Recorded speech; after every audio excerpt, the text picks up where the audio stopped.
ले जाएंगे। सर, महिलाओं की सुरक्षा की बात कही जाए, अभी तक की कहीं ना कहीं इंसाफ नहीं मिल पा रहा है महिलाओं को, ये महिलाओं की सुरक्षा की बात कर रहे हैं। एनसीआरबी के अगर हम आंकड़े देखें, उत्तर प्रदेश में सबसे ज्यादा असुरक्षित महिलाएं हैं।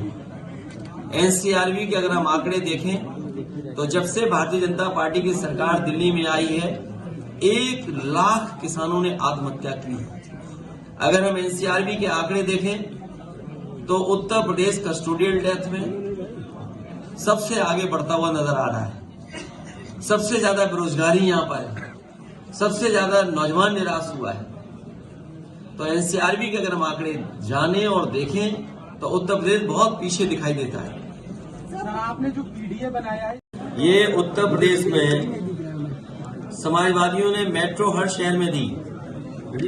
लखनऊ की मेट्रो समाजवादियों की देन है, कानपुर की मेट्रो समाजवादियों की देन है, आगरा की मेट्रो समाजवादियों की देन है, दिल्ली से नोएडा जोड़ने वाली मेट्रो समाजवादियों की देन है, नोएडा से ग्रेटर नोएडा जोड़ने के लिए समाजवादियों की देन है। और हमें खुशी है इस बात की, आज मैं एक अखबार का कॉलम पढ़ रहा था जिसमें ये आंकड़े बताए गए हैं कि 2017 के बाद और अभी तक 8.4 करोड़ लोगों ने मेट्रो में सफर किया है। इतनी बड़ी उपलब्धि भारतीय जनता पार्टी की किसी योजना की नहीं होगी।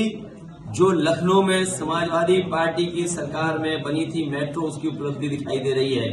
और मैं तो कहूंगा, देर आए दुरुस्त आए। अब सरकार ने फैसला लिया है कि अगले फेज की भी मेट्रो बनेगी। न केवल मेट्रो बल्कि उत्तर प्रदेश में जो आज बिजली मिल रही है वो भी समाजवादियों की देन है। निवेली लिग्नाइट जो बड़ा प्लांट बन रहा है बिजली का, वो समाजवादी पार्टी की देन है। ललितपुर में 3x660 super critical thermal plant जो लगा है प्राइवेट, वो समाजवादियों की देन है।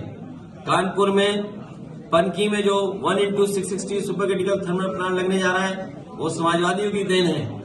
एटा में 3x660 super critical thermal plant जो लगने जा रहा है, और लग गए होते ये कारखाने, अगर बीजेपी ने ध्यान दिया होता तो उत्तर प्रदेश को 24 घंटे और सस्ती बिजली उपलब्ध हो गई होती। लेकिन सरकार ने अभी तक कोई कारखाना जो पहले लगना शुरू हुआ था अभी तक पूरा नहीं किया है। भारतीय जनता पार्टी लगातार इस बात का प्रचार कर रही है कि विकसित भारत बनेगा। क्या विकसित भारत किसानों की बिना आय बढ़े हो जाएगा? हमारे देश की अर्थव्यवस्था तभी बेहतर होगी जब हमारा किसान और गरीब खुशहाल होगा। बीजेपी के लोगों ने कहा कि किसान की आय दोगुनी करेंगे, लेकिन आज दिल्ली के 10 साल पूरे हो गए हैं और उत्तर प्रदेश की सरकार के लगभग 7 साल पूरे हो जाएंगे, लेकिन किसान की आय दोगुनी नहीं हुई है। नौजवान बड़े पैमाने पे बेरोजगार हुआ है, उसकी नौकरी छीनी गई है। इनकी सरकार में जो भी नौकरी मिल रही है वो अपमान से भरी नौकरी है। समाजवादी पार्टी इस बात को कहती है कि जब भी समाजवादियों को मौका मिलेगा, देश के और प्रदेश के नौजवानों को उनको सम्मान का, रोजगार सम्मान का नौकरी मिलने का काम हो। जो इन्वेस्टमेंट का सपना दिखाया था वो जमीन पर नहीं दिखाई दे रहा है। 40 लाख करोड़ का सपना दिखाया, एमओयू साइन हुए, अब तो दूसरे प्रदेश के लोग भी एमओयू कराने लगे हैं। हाल ही में तमिलनाडु में देश के प्रधानमंत्री गए, देश के बड़े उद्योग मंत्री गए, वहां भी एमओयू हो गए।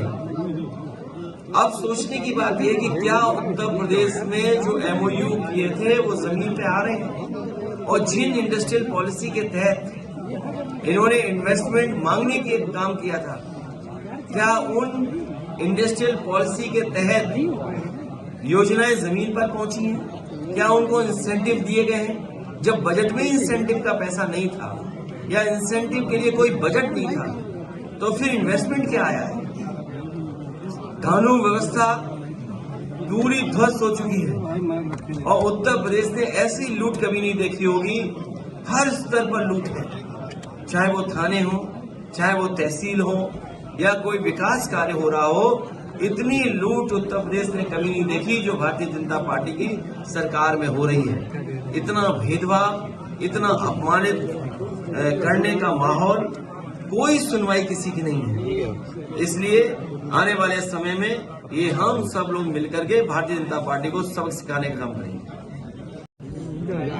अपने साथियों से ये कहा है कि जितना उन्हें वोट पहले मिला था उससे बढ़ चढ़ करके इस बार समाजवादी पार्टी के जो भी प्रत्याशी हो उनकी मदद करें, उनको ज्यादा वोट दिलाएं। और पार्टी के पक्ष में उनका कोई सुझाव है, उन्हें कोई राय देनी है या जमीन पर उन्हें लगता है कि ये बात कहने से ये बात नेतृत्व तक पहुंचाने में पार्टी का लाभ होगा, वो जानकारी वो सुझाव जरूर दे करके जाएं। तो बहुत सारे साथी अपना सुझाव भी दे के जा रहे हैं और हमें उम्मीद है कि आने वाले समय में उत्तर प्रदेश का परिणाम दूसरा होगा, परिणाम ऐसा होगा कि जिसमें भारतीय जनता पार्टी का उत्तर प्रदेश से सफाया होगा।